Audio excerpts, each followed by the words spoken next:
This is Human to Human, and I'm your host, Caitlin Walker. Welcome, welcome, welcome. It has been a bit longer than I anticipated since we last connected, and my God, um, the world has gone to hell in a handbasket even more so than it was a month ago, 2 months ago, 6 months ago. And you hear me laughing now, and be rest assured that I have had many more emotions over the last few weeks, last 6 weeks, um, with all of the unfolding that has happened.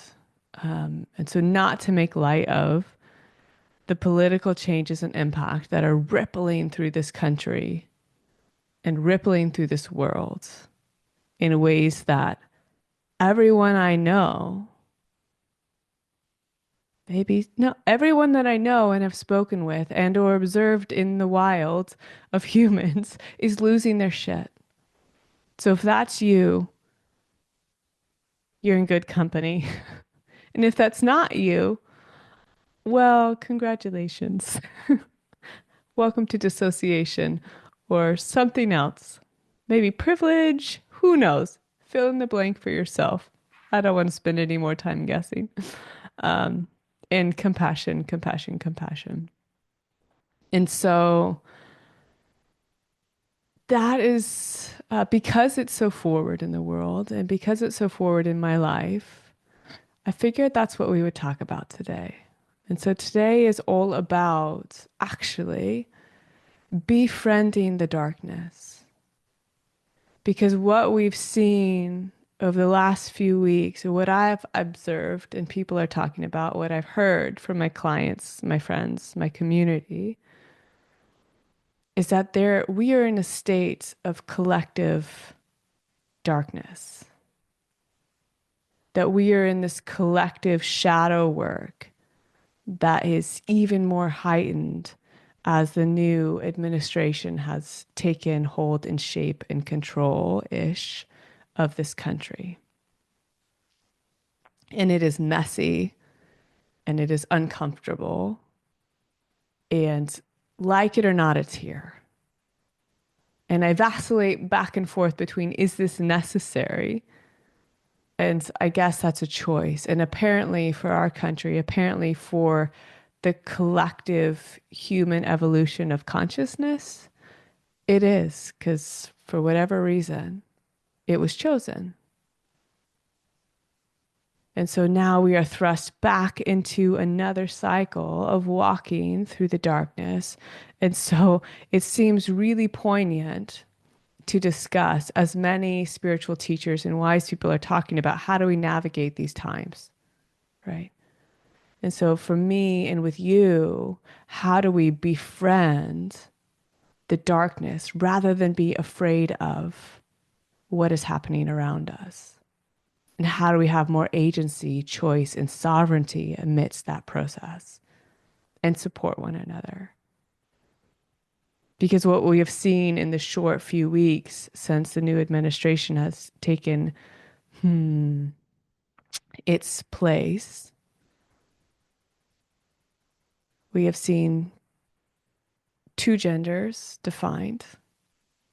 We have had incredible impact on immigration and threats of safety.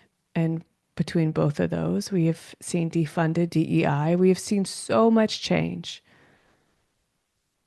that's really impacting people and their experience of safety in ways that are really rocking a lot of people. And so, what I'd say to you, if you are one of those people, or you are an ally to one of those people, I see you, you matter. And with me, you're safe.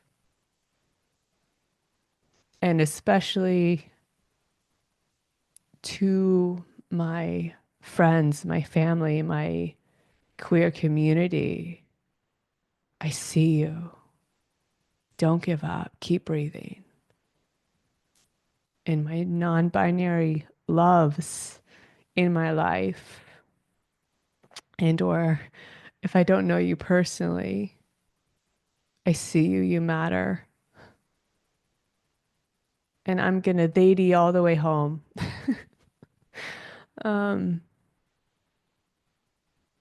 and so I see you. You matter. It's all real.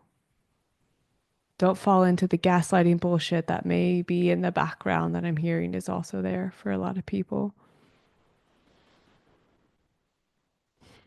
And so, as we're in this collective shadow stage, as we're going back into another season of darkness for the evolution of consciousness, so outside, so within, and I have found myself in a really deep state of profound personal shadow work again.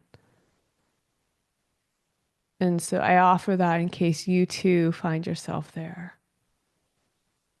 In the energy in cosmos that's aligning, it's bringing us into what is so uncomfortable within ourselves.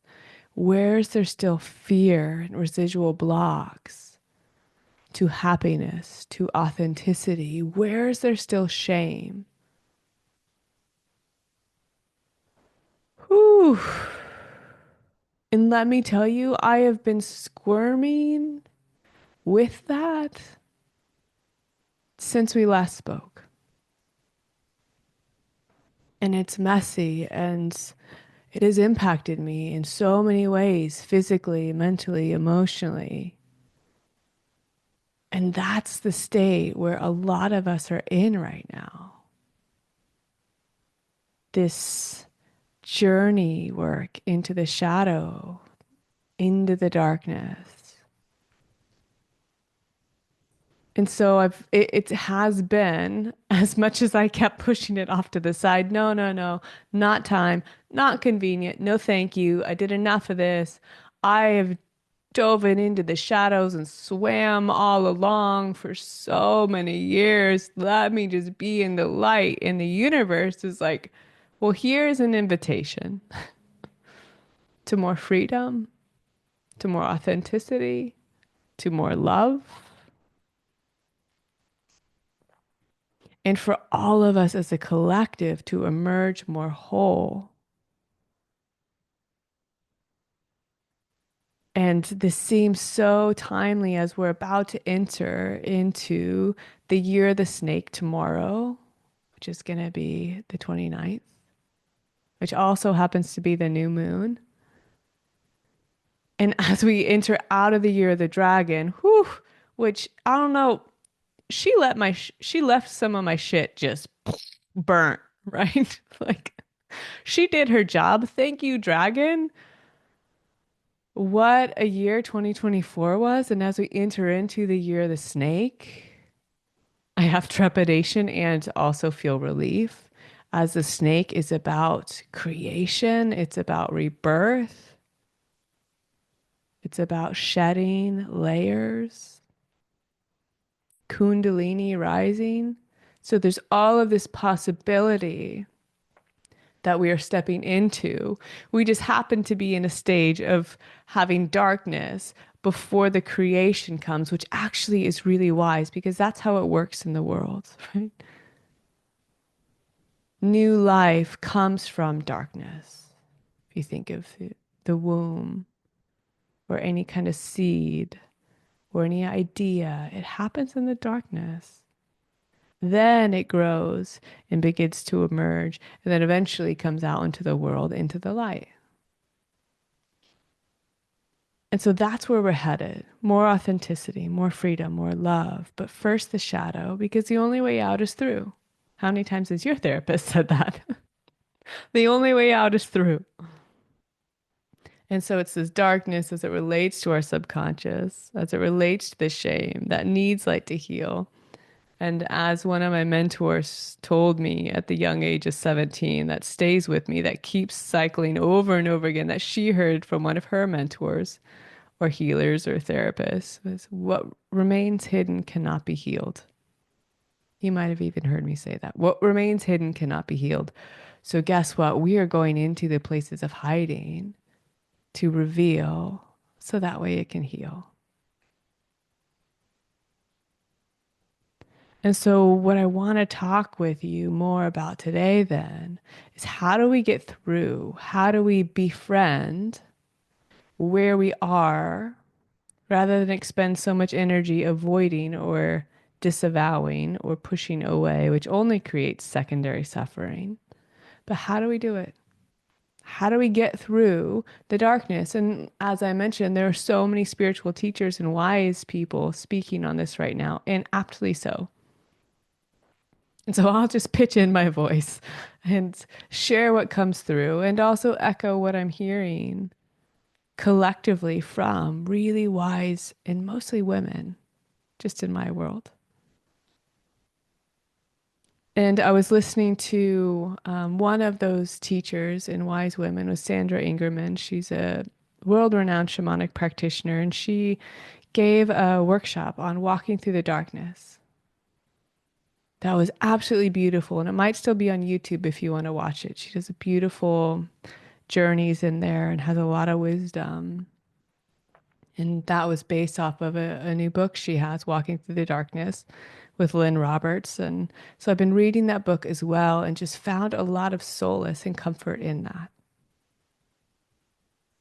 And so if you want to check that out, that would be a beautiful resource if you find yourself in the darkness and curious to hear more.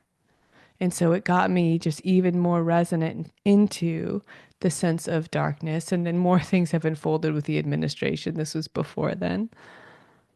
And for most of us, we're not taught how to be with darkness. A lot of us are taught, especially in the Western world, how to fear it, how to tuck in, be afraid, only validate the light, right? Love and light. Which is beautiful and true, and not at the expense of darkness, because in this world, in this human experience, one doesn't exist without the other.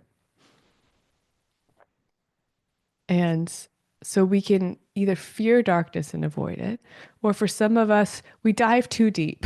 And it, depending on the place in my life, I've been in both. Right? This is like crow's shadow eating itself. It leans so far into its shadow that then it gets eaten alive. Right? So there is a balance here, which nature shows us over and over again.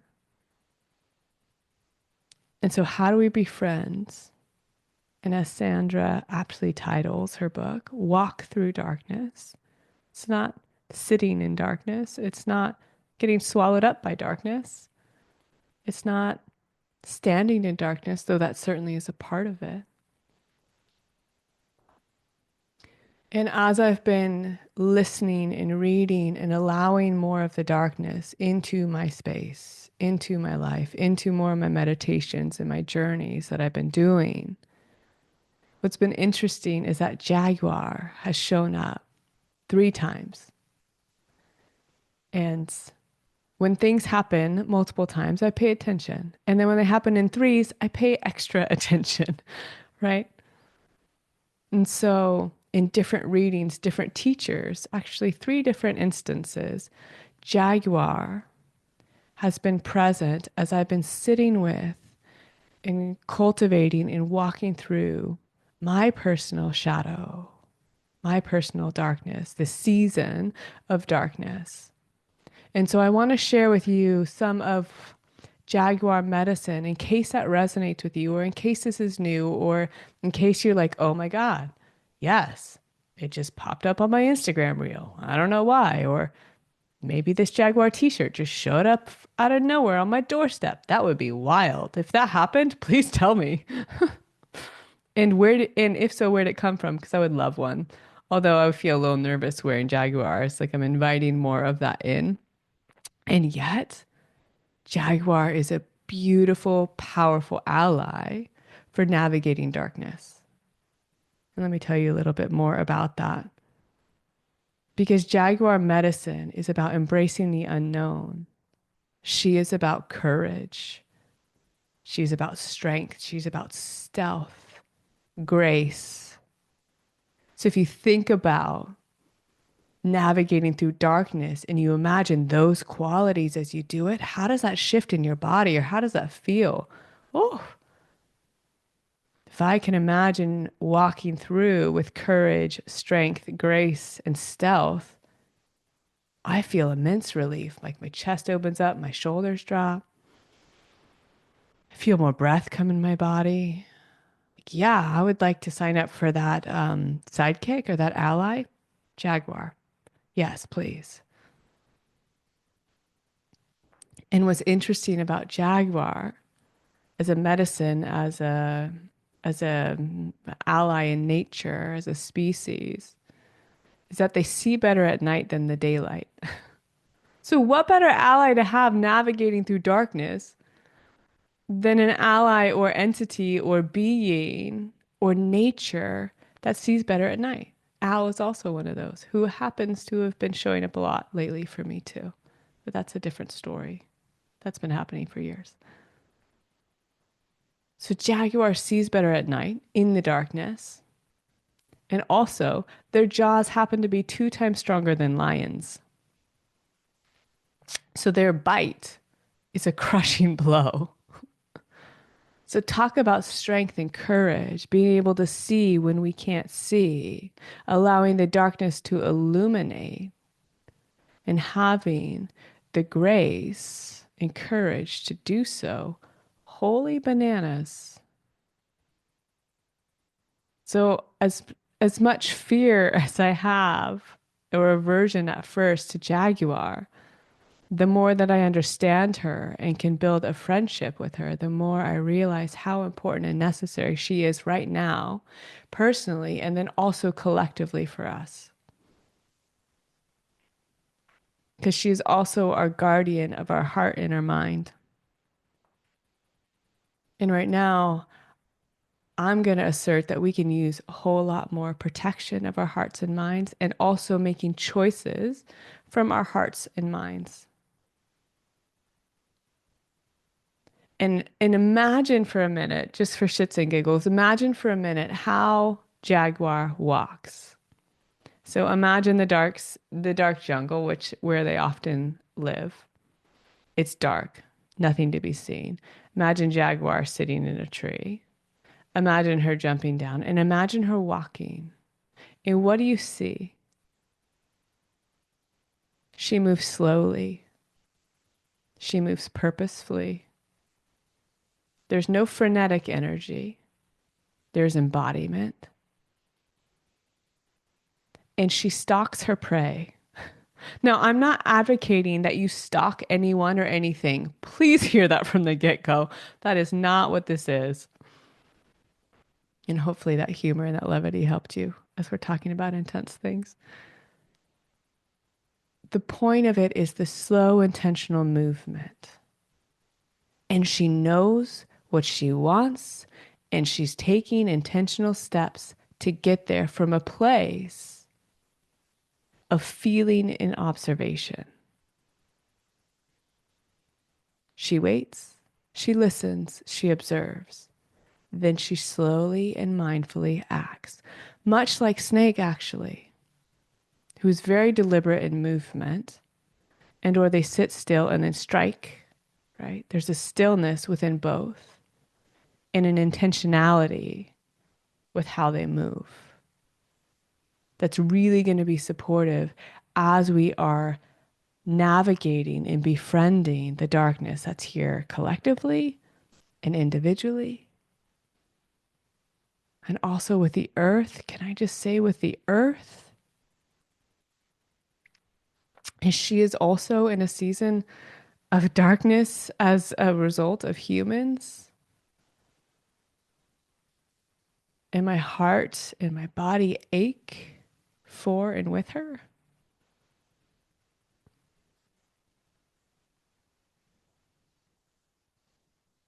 And so Jaguar helps to lead us to conscious action through slow, stalking movements. And if you want an embodiment practice, I won't do it now just because on a podcast you're probably doing something else or who knows. Um, Embody that movement or imagine it, right? Allow your body to actually move like Jaguar would, right? And see how it feels. It might just feel really different to how you normally operate in the world and how your body naturally moves. I imagine so. So, collective shadow, individual shadow, an invitation to go deeper into more authenticity and love. And perhaps Jaguar is an ally along the way. And how does that sit within you? Like for me, there's kind of a stillness, and I'm kind of like, it's kind of heavy. It's kind of still. Okay. And so, what then? And maybe you're like, okay, you said befriending the darkness. How do I do that? Well, thank you for asking. Let's talk about it. And there's no right way, and there are a million ways to heal. Just find what's true for you right now, right? And sometimes people get tripped up on the how and the supposed to and the shoulds and the blah, blah, blah, blah, blah, blah, blah. And that's human and real. And so compassion, there's no right or wrong. Here are some invitations. And I could have spent 7 years writing a book on this, and maybe I will. Who knows? Although I hope it takes less than 7 years. It would. Maybe 7 months. Yeah. 7 weeks if I was like really in it. Um, Although I don't know if I want to navigate the darkness that much. Um, so how do we befriend the darkness? Here are 6 possibilities. See what fits. If it resonates, great, try it out. If it doesn't, great, toss it out. There's no right or wrong. Because this is really about you trusting your intuition and going inside for answers. Really big for 2020, 25. 2020, 25. I don't know. I keep thinking it's different years still. So if you're having time warp stuff, which I know I just talked with a friend about right now too, or earlier today, like multiple timelines happening, it might sound crazy, but if that feels true for you, like you're not alone. And let me just say that again for everyone listening, you're not alone. You're not alone. So how do we befriend the darkness? One, lean into the rough places. And accept what is. No, she said it. Lean into the rough places. Stop the secondary exhaustion of trying to fight what is. Lean in. Within Celtic shamanism on their medicine wheel, this is the north point. Lean into rough places. So from curiosity, not fear, from a place of curiosity after you have accepted and allowed and leaned in to that observing mind and like observing self. What is this darkness here to teach me? And let yourself sit in that question. You might journal, you might meditate, you might move, you might dance in the darkness with that question.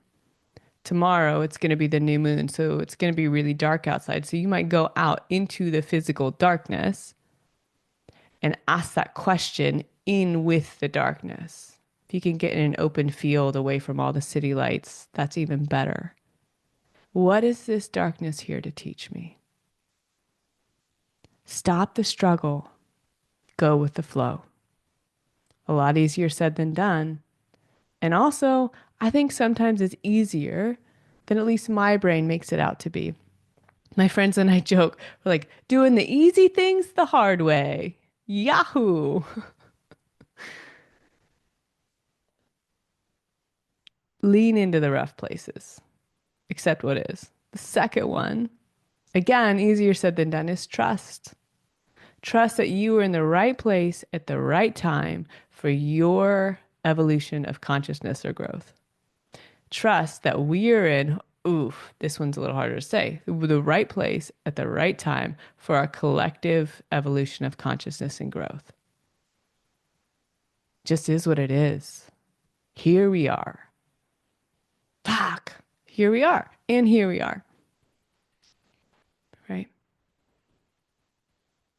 So if you can lean in and gravitate towards any sense of trust, however small, might be 0.7%, cool. Might be 7%, cool. And practice coming back to that place, whether it's with God, source, the universe, whatever, or nature, feeling that sense of groundedness in trust. leaning in and allowing, that creates space.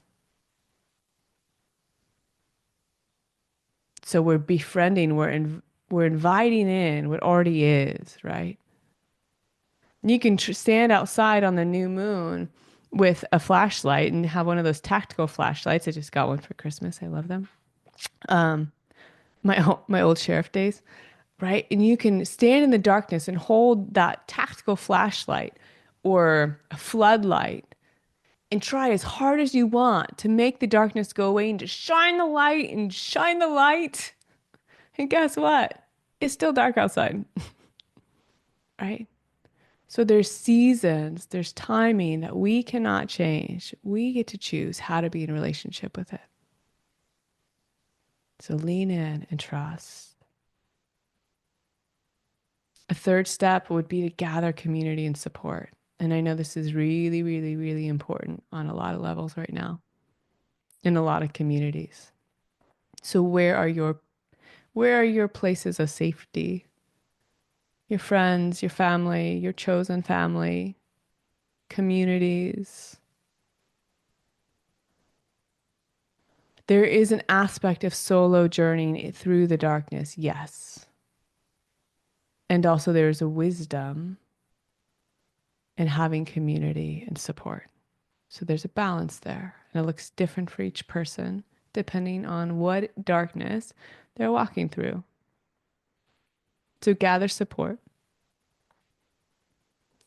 And then the fourth one is gather your tools.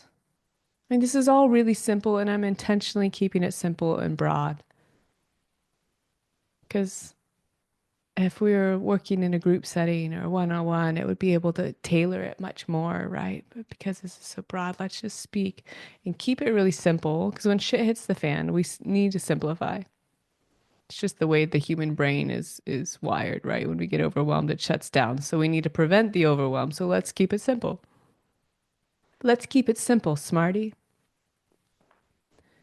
And so, what tools do you need? And I would journal about this. I would meditate on this. I would go on hikes with this, walks with this. I would ask nature about this, right? What tools do I need to navigate this period of darkness or this journey, right? What tools do I need to befriend the darkness that I find myself in? It might be meditation. It might be lighting candles every night. It might be adding twinkly fairy lights. It might be walking outside more. It might be hugging trees. It might be standing with your back against a tree. It might be singing. It might be drumming. It might be praying. It might be cooking, right? Like what tools might be comfort, might be a soft blanket. What tools do I need to navigate this journey of darkness? Right? Now that I've leaned in, I've explored what this is here to teach me. I've found an element of trust. I've gotten support from other people because as humans, we need them. Boo, bummer, right? And yay! And then what else? What other tools do I need? In my coaching program that I created, it called Awaken, I use the analogy of the 10 essentials.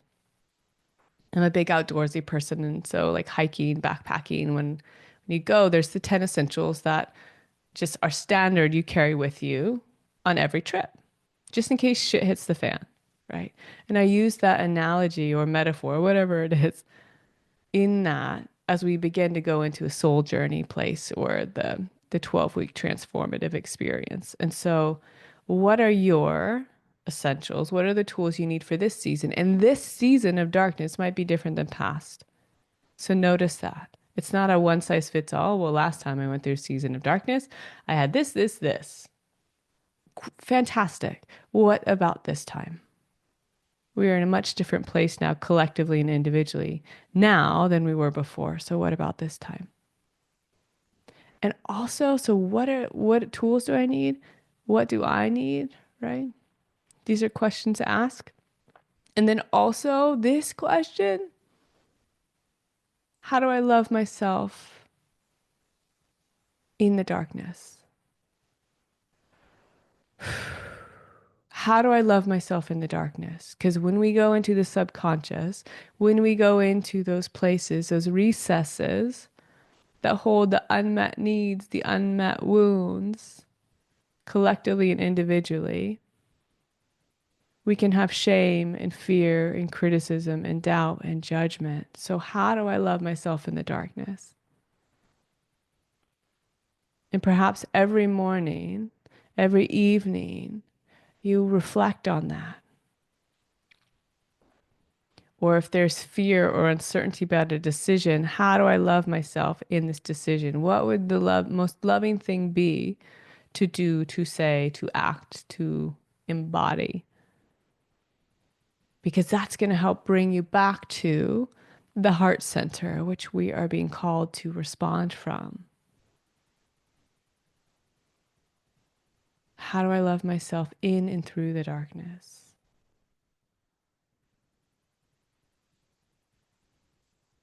Because darkness gets a bad rap. I'll get to that later. But how do I love myself? And then the fifth step of the how would be to reflect with the tender, open heart, again, heart led. Where do I want to be? What do I want to create? And so, not just what is this here to teach me and what is this here to help me learn? What do I want to create? Where do I want to be? So then you set your navigational beacon from a place of heart knowing and heart wisdom. And you may not see it. You probably won't, depending on how much darkness, right? But you can have an intuitive sense of where I am headed, right? It's like a feeling sonar. You could ping off of things and let your neuroception tell you, does it resonate at an energy level or a feeling level within me of where I want to go and what I want to create? So then you are feeling your way towards your beacon, right? So there's intention. Again, it's like Jaguar walking stealthfully and gracefully through the darkness, knowing where she's headed and what she wants from a place of courage and grace. Because where we are collectively, where we are individually, where we are going into the year of the snake is endless possibility. Again, that's darkness gives space to birth. And so we have this creation possibility, and we just happen to not be able to see it yet. And we're not supposed to, right? Not yet. Feel into it, let it emerge. And the question that I've read somewhere, I forgot where, like what that I offer to you also is what are my gifts that I was born to share and benefit all of life?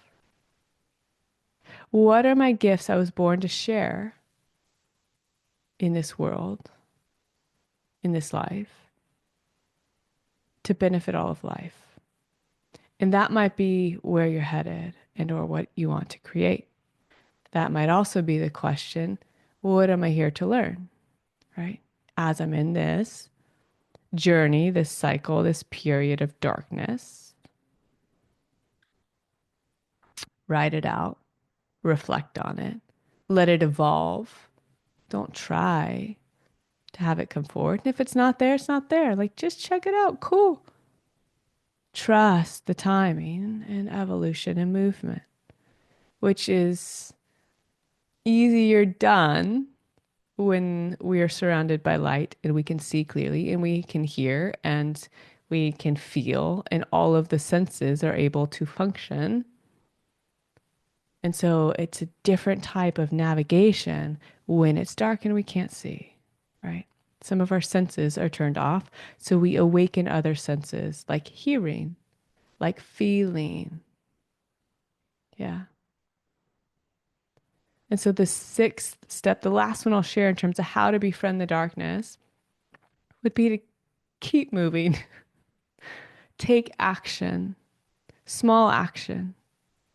This is the wisdom of Sandra Ingerman, what she shares in her workshop and also in her book, right? Walking through darkness.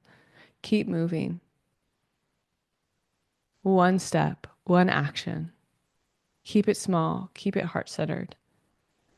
And so from that place, we begin to live into the answers. So we're not thinking and creating from a place of thought. We are creating from a place of feeling through action.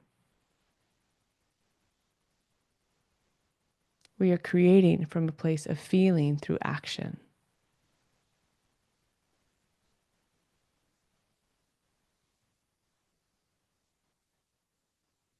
And there are gifts of the darkness.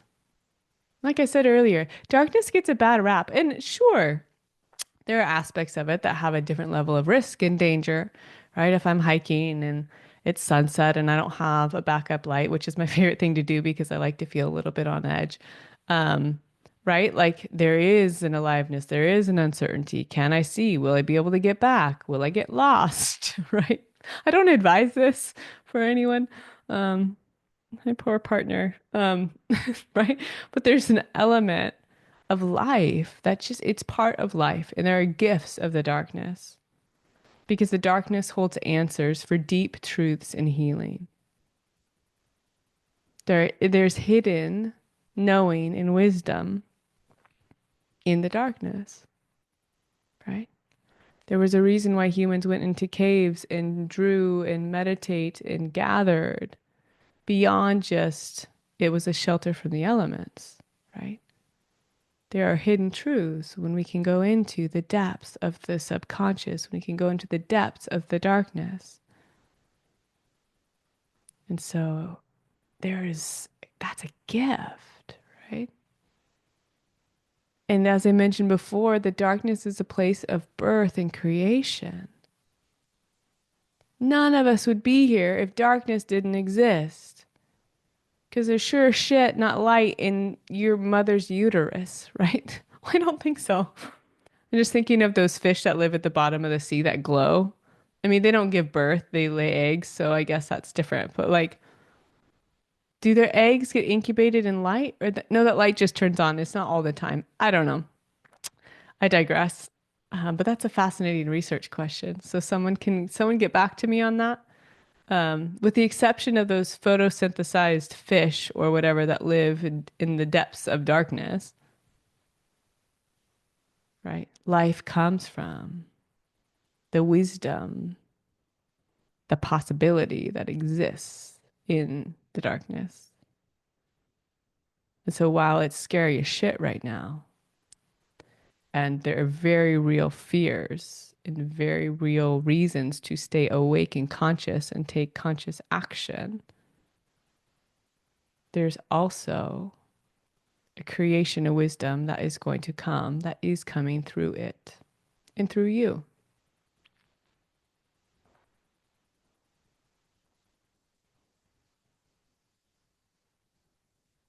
And so, how do we navigate forward then, right? We have some of the hows. We know some of the gifts of befriending the darkness and befriending ourselves in the lessons of the darkness. So maybe you go outside tonight as it's almost new moon, or maybe it's new moon by the time I get this posted. And you take in the darkness, take in the stars. Let your body attune to it. Let your eyes adjust to seeing more in their night vision. And what's it like? And maybe you ask nature to show you the wisdom or a medicine of the darkness as you're standing outside and see what happens.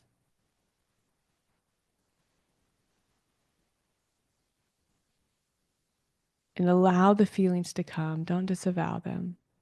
Also, don't allow them to take over. Ride the waves. Find some source of light at times when you need it.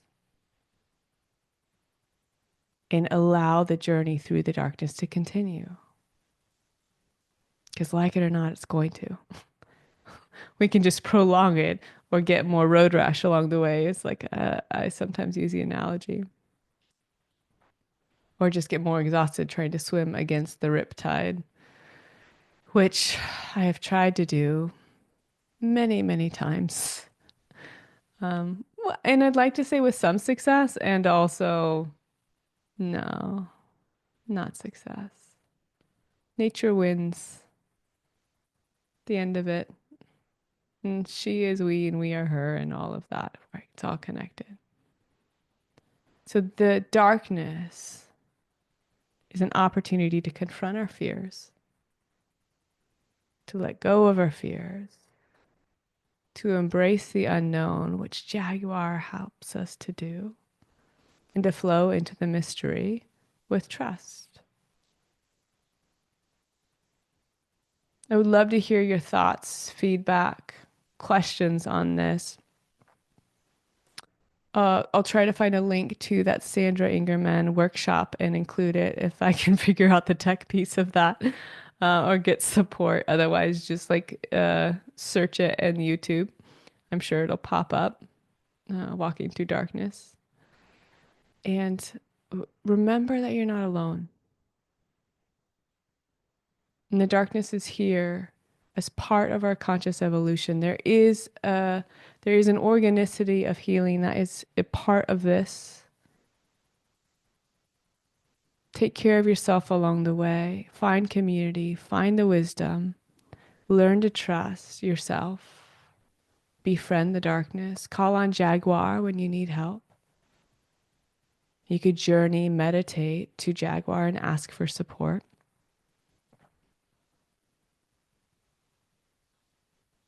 And if you've enjoyed this time, this talk today, I know it was less levity than maybe the past, and also look at the world. If you've enjoyed today, it was helpful. I'd be honored if you hit like or subscribe or share it with a friend that maybe it would be helpful for them to listen to as well. You can find me on social media, Free to She. You can go to my website and find the downloads or send me a message if you want or need more support. We're in it together, befriending the darkness. And I trust and hold that the beauty and creation on the other side of this is going to be way more than I could have ever imagined or believed it to be. So will you join me from that place? And for always, let's choose love.